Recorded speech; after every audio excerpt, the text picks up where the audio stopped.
Hello दोस्तों, चलू अहाँ सबके लऽ चलै छी मुंबई दर्शन पर। तो देखियो मुंबई दर्शन वाला बस में हम बैस गेल छियै। एकर लॉन्ग वीडियो हम अपन चैनल पर डाल देने छी। ओहिमे हम बतेने छी टिकट के कते रुपया लेलकै, खाना पीना में की सब देते, सब चीज हम बतेने छी।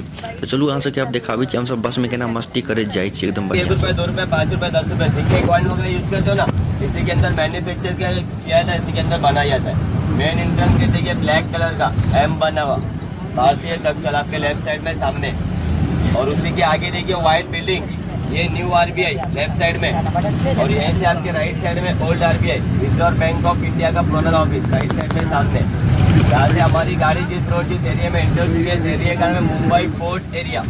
ये पूरा ऑफिशियल एरिया है, यहाँ पर रेसिडेंसी बहुत कम नजर आएगी। और यहाँ से देखिए आपके लेफ्ट साइड में व्हाइट बिल्डिंग, ढेर सारी सीढ़ियों के साथ ढेर सारे स्टेप के साथ, ये सेंट्रल लाइब्रेरी। मूवी देखते हैं, movie court college high court वगैरह दिखाया जाता है, यहीं पे शूट किया था आपके लेफ्ट साइड में सामने। असल में असेंटिक सेंट्रल लाइब्रेरी है, जैसे कि अग्नि साक्षी, क्योंकि मैं झूठ नहीं बोलता, सिंघम रिटर्न, ऐसे बहुत सी पिक्चर की शूटिंग हो चुकी है और यहाँ पर अक्सर शूटिंग होती रहती है। लेफ्ट साइड में सामने देखिए, यहाँ से आपके लेफ्ट साइड में elephant gate, lion gate, 2 line बैठे 4 लाइन खड़े AK-47 लेके।